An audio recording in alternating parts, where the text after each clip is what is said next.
Hey everyone, glad you're here today. But honestly, hold your breath for a second because a breaking new forensic update just shattered everything we thought we knew about the Lynette Hooker case. Look, we all know this story, but what investigators just pulled from the dark completely destroys Brian Hooker's entire alibi. We were told he was helplessly drifting in a dead dinghy, right? Wrong. Digital experts just cracked open a hidden secondary tactical smartwatch Brian was wearing that night. The GPS data shows he wasn't drifting at all. His boat was deliberately steering in tight, perfect circles over a shallow 15-foot drop zone. Even wilder. Investigators now believe he threw that orange rescue ring into the ocean beforehand as a calculated test to track the currents, using it as a sick GPS navigation tool to map his escape while his wife vanished. You cannot skip a single second of this video or you'll miss the chilling proof. Hit that like button, subscribe to look at the evidence. The truth is, federal investigators were already quietly watching Brian long before the public even knew Lynette was missing. While Brian was busy showing off a clean, whitewash to the cameras to look cooperative, agents were tracking a second, dark tactical smartwatch that he thought was completely hidden. That secret watch became his ultimate undoing.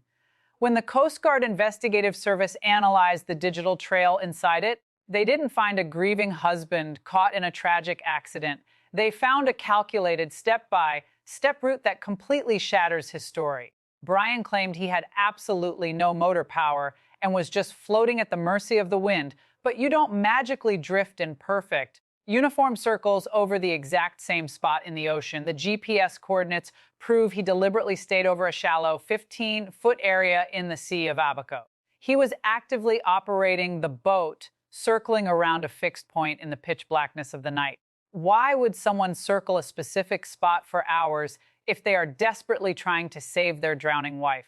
Investigators now believe he was using that exact location to drop heavy items beneath the surface.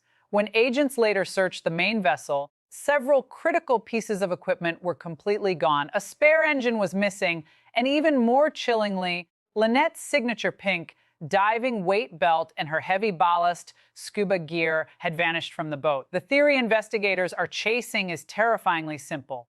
They believe those missing weights were used to make sure something stayed at the bottom of that 15-foot drop zone. But the digital trail didn't stop in the open water. The watch data shows that after circling the drop zone, Brian didn't just drift onto a single beach like he claimed. The forensic tracking proves his dinghy actually made landfall at two completely different, separate locations in Marsh Harbor. A drifting boat without power cannot land at one spot, navigate itself away, and then touch down at a second location further down the coastline. The mystery deepens when you realize how Brian actually got onto the shores of Marsh Harbor. Local rescue workers who know the area inside and out immediately noticed a massive, impossible gap in his timeline. Brian told everyone that after his dinghy washed ashore, he walked through the darkness to a nearby residential neighborhood and began frantically knocking on doors to beg for help.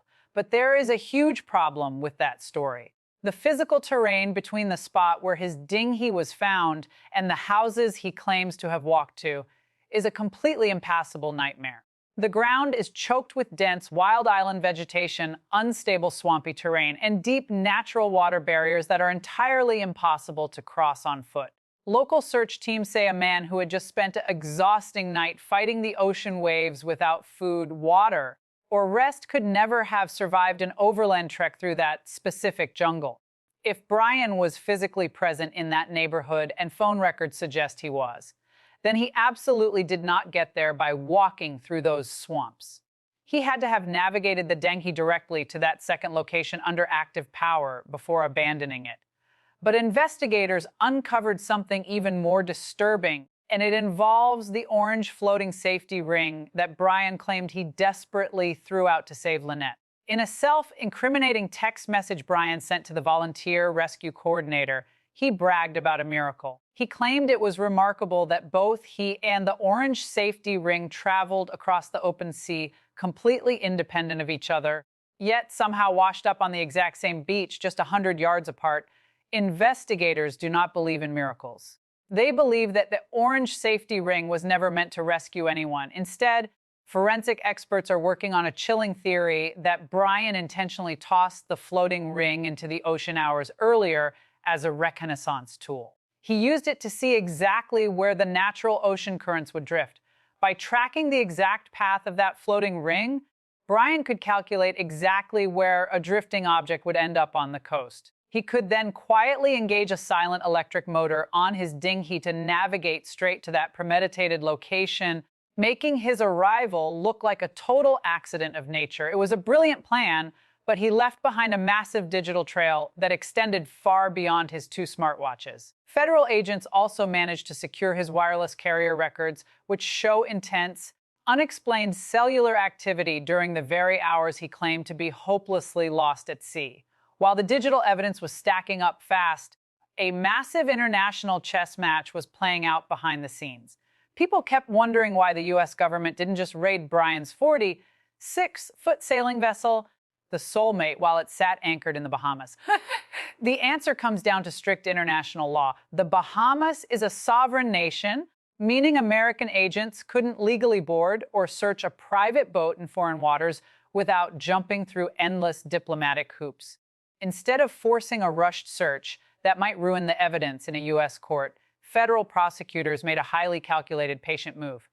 They decided to wait him out. They placed the Soulmate under 24-hour aerial and surface surveillance, tracking its every move across the ocean. They waited until Brian hired 2 totally innocent, unsuspecting delivery captains to sail the boat back into American waters. The second that vessel cleared Bahamian territory and entered the open Atlantic headed for Florida, the trap snapped shut. Approximately 40 miles off the coast, a U.S. Coast Guard cutter emerged from the darkness and intercepted the vessel. The delivery captains were stunned as federal officers boarded the deck with full legal authority. The boat was seized, placed under tow in dangerous, crashing waves, and brought straight to a secure military dock in Fort Pierce, Florida, where a brutal reality was waiting. The second the vessel hit the dock, federal agents sealed the perimeter with crime scene tape, converting Brian's floating home into a high-security forensic laboratory. Investigators spent weeks tearing the boat apart, removing boxes of physical evidence to build an airtight criminal file. But the most devastating, heartbreaking turning point happened just days ago.